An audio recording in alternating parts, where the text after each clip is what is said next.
No one believed that a bunch of young, frum guys are going to really do this thing. A bunch of schleppers, what are we, right?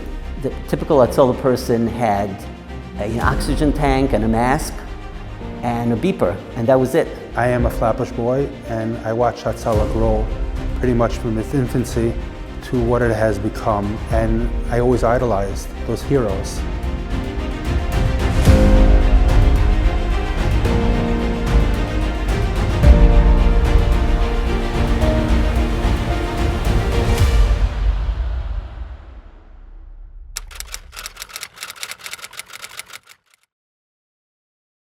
My name's Hatzoloh, and I'm the founder from the Hatzoloh. I knew Flatbush is going to be big, because I knew Flatbush is covered a lot of ground. The guy grows. He has Salem dams in Salem. He fell to the floor.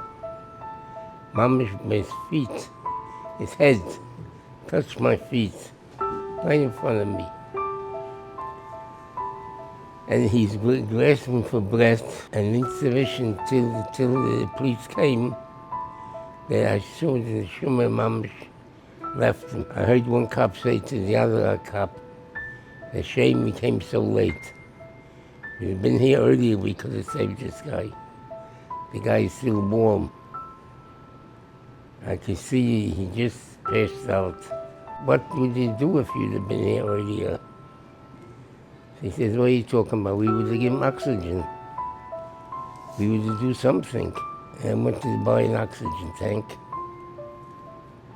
The guy asked me if I know how to use it. I said, "No, I have no idea. I have no idea how to use it." So they teach me, I'll learn how to use it. We're friends as babies. We're together to Tervadas. We cut school together. We hung out together. And then we went together to Mir Yeshiva later. Hatzoloh, I don't know if you remember, he used to come to Mir Yeshiva to daven every day mincha. He had his father-in-law, there was no minyanim for mincha gedolah. And he would come with his grandfather, and we got on his case. We got on his case to say we need Hatzoloh in this neighborhood. He took room 35 upstairs in Mir Yeshiva. He came with 4 tzabruchana, tzaknakta tanks. You didn't turn them on just with a handle. You had to put in a wrench and turn it on. It was a whole big spiel. This is Hatzoloh tanks, he says to us. These are Hatzoloh tanks. And when you go to somebody's house, okay, and he has chest pains, you give him oxygen.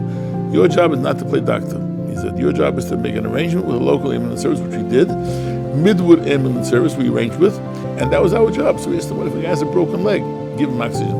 He says, what if a guy has a headache? Give him oxygen. Then he hands us all a first aid book, Red Cross first aid book. Read the book and you'll find. Hands us 1,000 stickers. Go give it out to everybody. I said, are you crazy? We don't know nothing. We're going to read the book. It'll start, it'll go, it'll be wonderful, don't worry about it. And he walked out. It was really scary. We're going to pick people's lives in our hands, but you know what, it worked. Chachamim understood how big Hatzoloh is going to be. A man like Abshul Birnbaum, who was Torah, he told the 4 young light. We were all Mir Yeshiva, besides Isaac, Sel from the David Pitterman, the Zavi Train, go for it.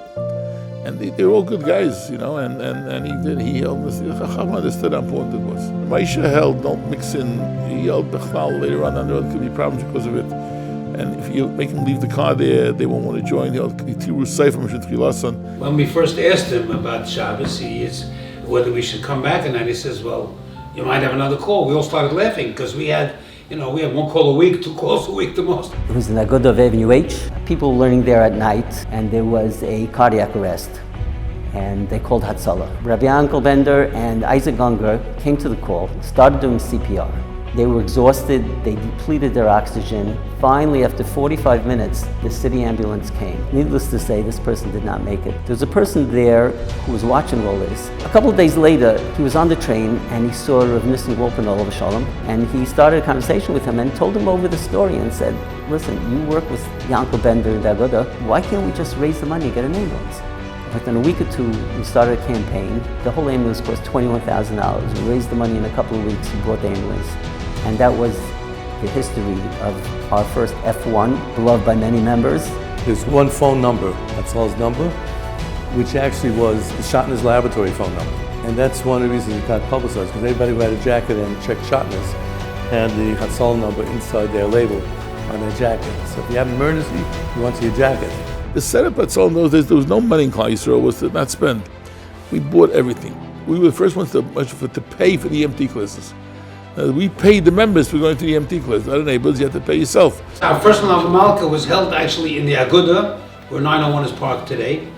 And it was 30 or 40 members, that was the whole thing. We should mention Aguda Zachalatoiv, they gave us our first garage. I remember the first time I went on a call and Seder night. I came home, the kids were all sleeping. It's Hatzoloh guys are meiser nefesh. Imagine, kids are waiting for the Seder, right? And the wife was putting in tremendous kochos, preparing a meal. And I went out, I came back 12 o'clock at night, I heard all the kids sleeping. It was depressing. But you know what? So what? We believed in what we were doing, and we spent money. We raised a lot of money. The two of us had to go out and raise money together. People, and they trusted us. That's a really bottom line. They really trusted us. I can't describe what it's like. I'm the backup dispatcher. I used to back up on Friday night, and your phone rings, and you have to, no matter what, I got up. It is to be in the middle of sleep, pick up the phone, and just be normal. I have to wake up in the middle of the night. It's not geschmack. But it was a mom and pop show, and it worked.